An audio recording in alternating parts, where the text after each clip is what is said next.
Neste dia 4 de novembro, comemoramos São Carlos Borromeu.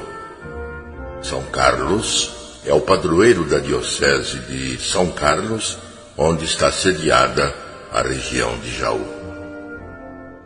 São Carlos Borromeu procurava os pobres doentes dos quais ninguém lembrava.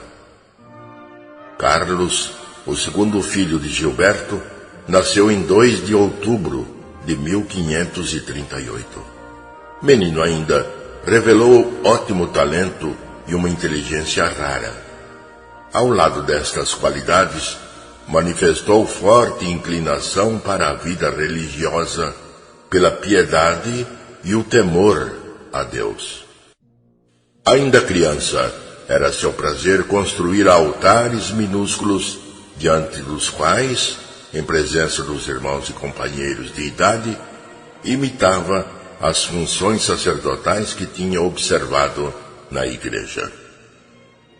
O amor à oração e o aborrecimento aos divertimentos profanos eram sinais mais positivos da vocação sacerdotal. O ano de 1562 veio a Carlos com a graça do sacerdócio. No silêncio da meditação, lançou Carlos planos grandiosos para a reorganização da Igreja Católica. Estes todos se concentraram na ideia de concluir o Concílio de Trento. De fato, era o que a Igreja mais necessitava, com base e fundamento da renovação e consolidação da vida religiosa. Carlos, sem cessar, chamava a atenção de seu tio, que era cardeal e foi eleito Papa com o nome de Pio IV, para esta necessidade, reclamada por todos os amigos da Igreja. De fato, o concílio se realizou e Carlos quis ser o primeiro a executar as ordens da nova lei, ainda que por esta obediência tivesse de deixar sua posição para ocupar outra inferior. Carlos sabia muito bem que a caridade abre os corações também à religião. Por isto, foi que grande parte de sua receita pertencia aos pobres, reservando ele para si só o indispensável. Heranças ou rendimentos que lhe vinham de bens de família, distribuía-os entre os desvalidos. Tudo isso não aguenta comparação com as obras de caridade que o arcebispo praticou quando, em 1569-1570, a fome e uma epidemia semelhante à peste invadiram a cidade de Milão. Não tendo mais o que dar, pedia ele próprio esmolas para os pobres e abria assim fontes de auxílio que teriam ficado fechadas.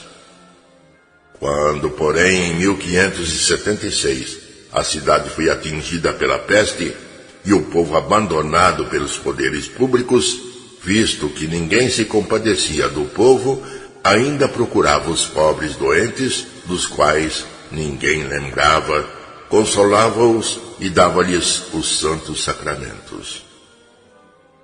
Tendo-se esgotado todas as fontes de recurso, Carlos lançou mão de tudo o que possuía para amenizar a triste sorte dos doentes.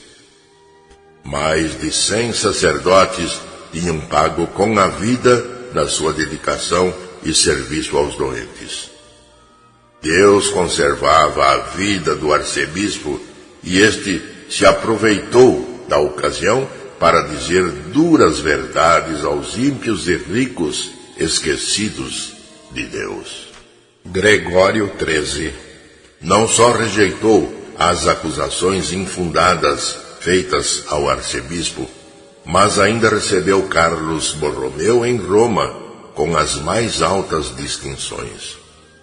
Em resposta a este gesto do Papa, o governador de Milão organizou, no primeiro domingo da Quaresma de 1579, um indigno préstito carnavalesco pelas ruas de Milão, precisamente a hora da missa celebrada pelo arcebispo.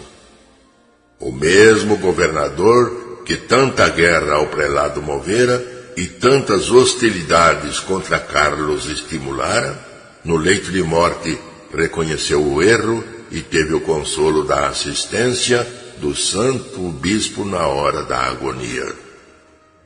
Seu sucessor, Carlos de Aragão, duque de Terra Nova, viveu sempre em paz com a autoridade eclesiástica.